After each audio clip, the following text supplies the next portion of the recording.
So welcome back to the MedTech Jam Session. This is part 2 of our recap series on this year's 2025 Musculoskeletal New Ventures Conference, the MNVC, sponsored by Gary Stevenson and Healthpoint Capital. This was a great episode. We talk a lot about the Investor Roundtable, and we get into some of the trends that both Mike and Chris saw as they were moderating the sessions in each of the rooms with all of the great entrepreneurs and founders that came to the 2025 MNVC. Hope you enjoy, and let's get on with the show. But first, a quick word from our sponsor, ConveyMed. If you're a MedTech leader, you know how challenging it is when you go to market with a new product. You also know how important it is for your sales teams to be aligned to the purpose and mission of the company, to be connected with each other, and to be equipped with the tools and resources to quickly train on your new technologies, but also have efficient and quick access to all the tools that they need to move the sales process as quickly as possible. And that is the platform that we at ConveyMed have created for you. It's called Convey Connect. Built for MedTech sales teams, it is a unified mobile platform. It is one app for training, for sales content, includes a private news feed so your sales team can engage with one another, and an AI-powered expert, which can provide intelligent answers to technical and clinical questions. So, for example, if you're a sales rep, you meet with a physician, they ask a question you don't know the answer to, you can query your own AI agent. It will give you the answer, and then we'll give you the resource from which that answer came from. It's giving you immediate credibility as you are going about your sales process. If you are interested in learning more about Convey Connect, go to our website at conveymed.io, where you can book a demo, and we'd be happy to take you through the app. And now on to the show. One other point that Nick Pachuta made, I thought, was he started to make it, and I would have liked to have seen him go into a little more detail if we would have had a little bit more time, which is what do investors like him look for at the stage that he invests? So I believe he said he's around the seed or Series A. So becoming Series A ready, or even becoming, let's call it institutional VC ready, is very important. What does that include, Chris, Mike, in your experience, being institutional VC, quote unquote, ready? What's the punch list, if you will, so that a VC will take a legitimate look at you at this stage in this environment?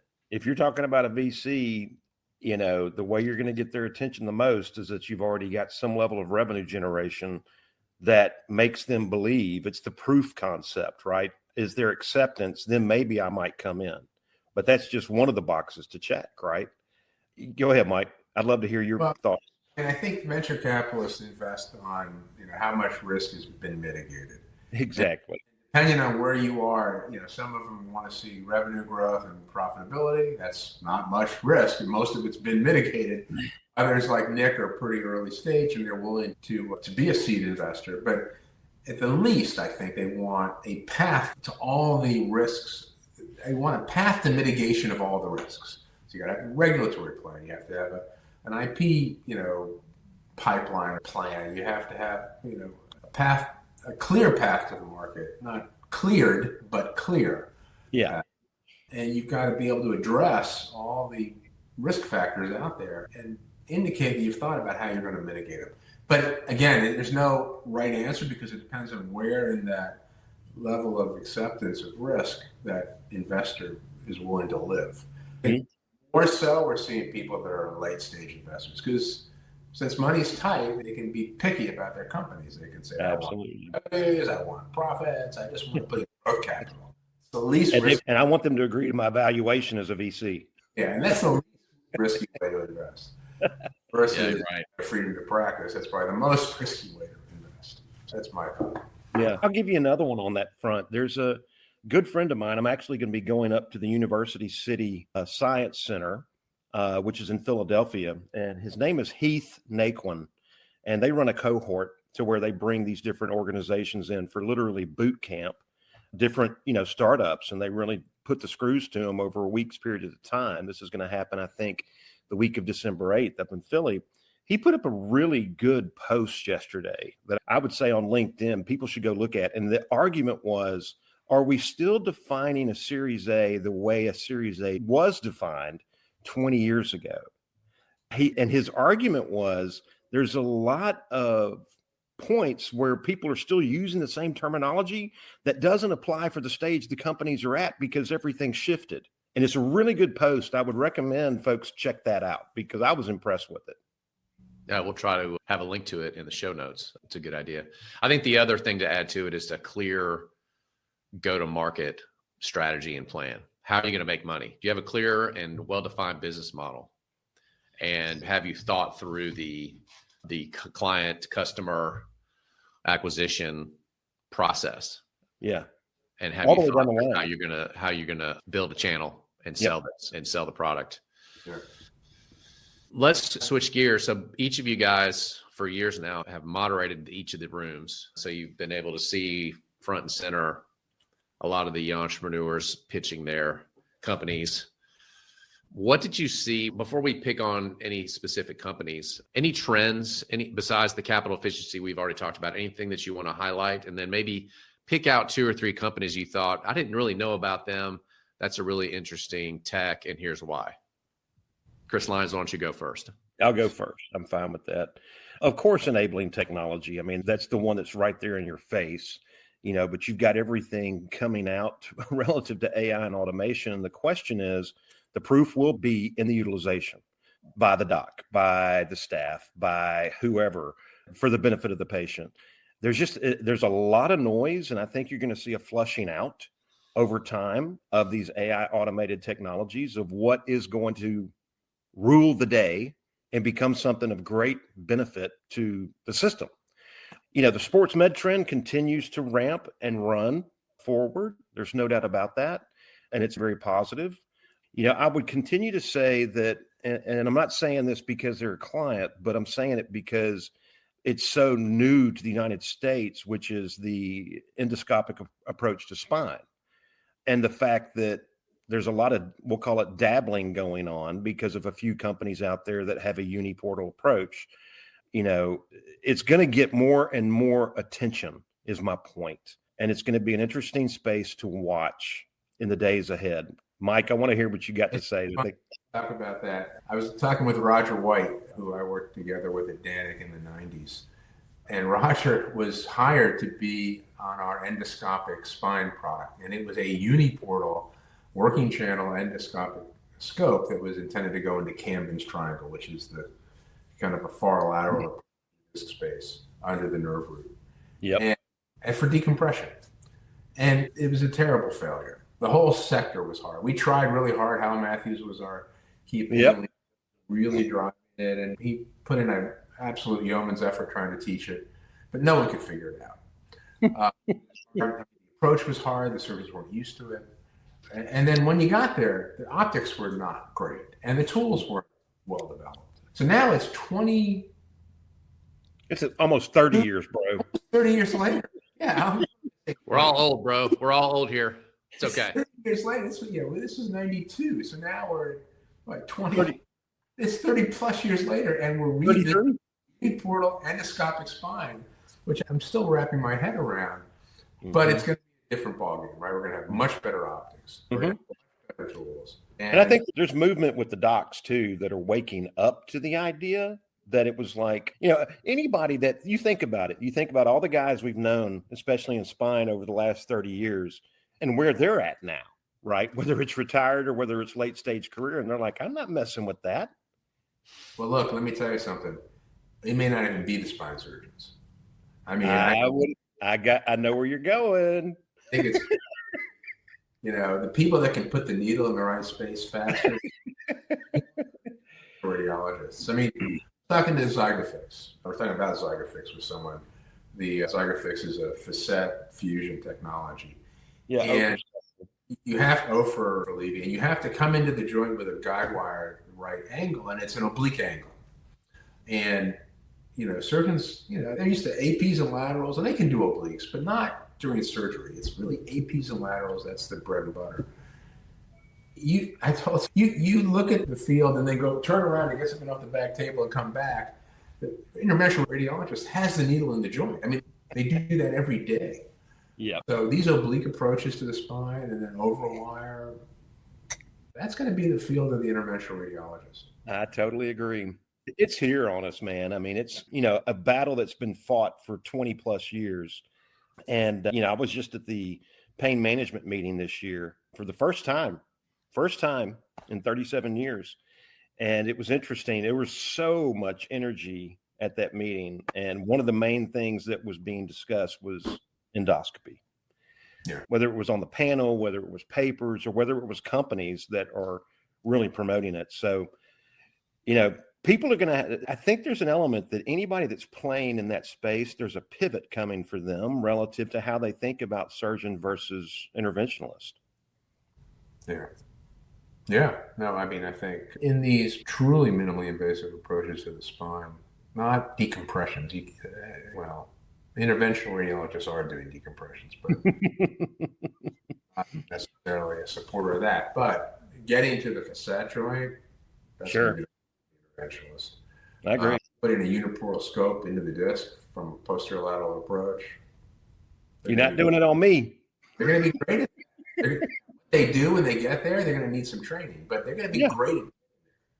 That's the argument that I make all the time, because it's like, with the dual portal approach that Amplify Surgical is deployed and deploying very successfully, I just sit there and I think about all that we know and all that's been done to our own bodies over the years with sports med this, sports med that. I need a scope of my shoulder, my knee, my hip. And it's like, if you were coming at me with the uniportal approach, I'd go, what are you doing? Well, I think, spine, and you guys are spine guys. I've not spent much time in spine. I was a physical therapist in my very early career, which means that I try to keep people out of having spine surgery. I think spine surgery as a market we should talk about, I guess, with the spin out of Stryker spine to BB and Zimmer spine, and that whole space is in flux, let's say. But the point I was going to make is I think spine might be the most impacted segment of the GLP-1 revolution. I think if you lose a lot of weight, you take so much stress and strain off of your spine, particularly your lumbar spine and SI joint, that maybe you don't need surgery because you have self-corrected in a lot of ways. Not in every case, maybe not even in most cases, but it doesn't take much for the market to sort of dip a little bit because of patients are now 20, 30, 40, 50 pounds less and their back pain's gone. Yeah, absolutely. I mean, look, more so for lumbar spine than cervical spine, Mike. Totally. Yeah, for sure. Have an impact much on cervical, but lumbar, I mean, look, but I don't know that spine is any more than joints or sports medicine. GLP-1 technology is revolutionary, and it's going to change musculoskeletal healthcare at every level. I think that, to me, that's been obvious for more than a few years now, since it's come out, probably 2 to 3 years. And the effects are going to be hard to predict because they're going to be so broad. I mean, it's going to be joint replacements, ligament injury. It's going to affect injuries even. So yeah, ligament injuries and shoulder maybe less so than knee. Obviously upper extremity and neck. Anything above the mid chest up, maybe less so, but below, foot and ankle. Well, I'm going to take the opposite view just to stir it up a bit. I think with the difference between spine and, let's say, hip, knee, foot, and ankle is that hip, knee, foot, and ankle are activity-based, right? That's where arthritis comes in. Less so from weight. If you lose weight, you might become more active. And when you're more active, you're going to wear your joints out maybe more, or you're going to be more likely to injure your knee, have a medial collateral ligament tear or an ACL tear or whatever, or sprain your ankle because now I've lost 40 or 50 pounds. I'm going to start playing pickleball. And you get hurt. And that's a good thing because people are more active, but I don't know that it's going to have the same impact on joints as it is on spine, because the spine is a relatively, it serves a different purpose. I mean, it holds us up. It's scaffolding for our body. And if your scaffolding is out of whack 95% of the time and has a lot of pressure on it, it's going to wear out. Anyway, it's a debate. It's a debate worth having, and it's going to be very interesting to see the impact over the next 2, 3, 5, 10 years. I can't say this for the number of conferences I've been at this year, whether it's sports med, whether it's ortho, whatever, the number of pickleball courts that are actually at the conference in the conference hall makes me laugh. Oh yeah. I think, look, I can tell you the local orthopedic practice sponsors a tournament. I can't imagine how much business pickleball is driving Lots. into the local orthopedic practice. Fractured wrist because people are falling down and on an outstretched arm. Yep. Back problems because they stretched for a shot they probably shouldn't have. Achilles tears and distal radial fractures. Achilles tears. Yep. So pickleball is the answer to the GLP-1 effect. Yeah, it's going to balance. It's going to balance it out. Well, I know it's the answer to the reimbursement issues. It's driving the revenue back to the orthopedist. And a better payer mix. Maybe younger people, less Medicare people are playing pickleball. They're getting hurt. They're getting hurt earlier before they get on Medicare. So That's all good. Funny. Thank you, pickleball. Chris, any other technologies kind of strike your fancy? As I think about it, I love it when Gary puts that slide up at the very beginning of the thing and he shows the product mix or the segment mix. And that diversification speaks volumes, not only to what MNVC is, but to the opportunities of growth across the segments. I mean, if you're coming with great technology, just because you're an ortho doesn't mean that you're not going to get the love if you're coming with great technology. And I think there's a little bit of a shift there in the way that folks are seeing the market. But when it comes to, any one thing that stood out, I mean, no, nothing that just went, oh my goodness, this is unbelievable. But it's the fact that within each one of these segments, there are companies that are standouts. There are companies that are going to be very successful with what they're bringing to the table because they've thought the technology through and they're good business builders and strategists. It's not just about the tech. I wonder, and we should go back and maybe ask Gary about this. How many billion-dollar valuations have gone through MNVC? How many companies have exited it north of $1 billion? That's a good question. Mako has, right? They sold for $1 billion and change. Mike Sherman, you guys would both know if Mazor came through MNVC during its. I don't think it did. It didn't. It didn't. I mean, Mike, in the early days of Paragon, do you remember? Paragon 28? Yeah. Did they come through? They're $1 billion company. I don't think so. Honestly, I think the answer may be none. I mean, that's just Mako. Oh, Mako. Okay. Yeah, they did come through. Mazor didn't. Yeah. Well, maybe we should lower that to 500. So Paragon 28 came through. Be a few more for sure. Yeah. There's going to be a lot more, but not. Yeah, I mean, that'd be an interesting thought exercise to go back and look at the companies who exited for 500 or more. What did they have in common, and how do they do it? That would be an interesting sort of post-mortem. So what we should do, we need to tell Gary he's got to watch this episode.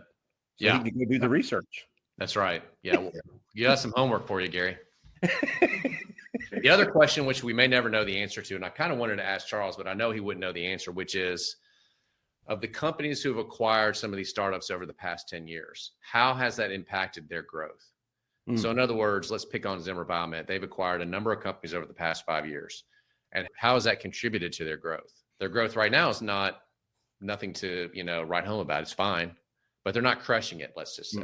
Whereas Stryker seems to be the bell at the ball. They seem to do very well with their acquisitions, with their integrations, and they continue to grow. But I guess we'll never really know what percentage of their growth came from the impact of strategic acquisitions, whether they be large acquisitions like a Paragon 28 or bolt-on, tuck-in, whatever terminology you like to use, like some sort of enabling tech or even earlier stage, device or product.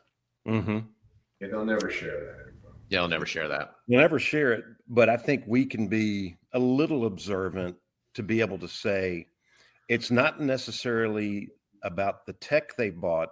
It's all in how is their business managed, the strategic that is, and what are they doing with what they have bought from a standpoint of solid execution. Yeah. And I think that's what I'm getting at. Yeah, the argument comes down to the fact that Stryker's a phenomenal executioner. And you watch the others and it's, it's challenging. They're stepping over themselves and tripping and whatever else. And so you don't see that return on the investment to buy the technology. But I think it does come down to more of how is the strategic, integrating this into their operations, and how good are they at monetizing it sooner than later? Yeah. I would be interested to also know, of those deals that had earnouts, how many maximized their earnout? Man, I bet you it's less than 10%. Really? 10%? Less than 10%. Wow. That's instructional to those of you in the audience who are building a company and looking to exit. And maybe that informs how you attempt to negotiate your exit.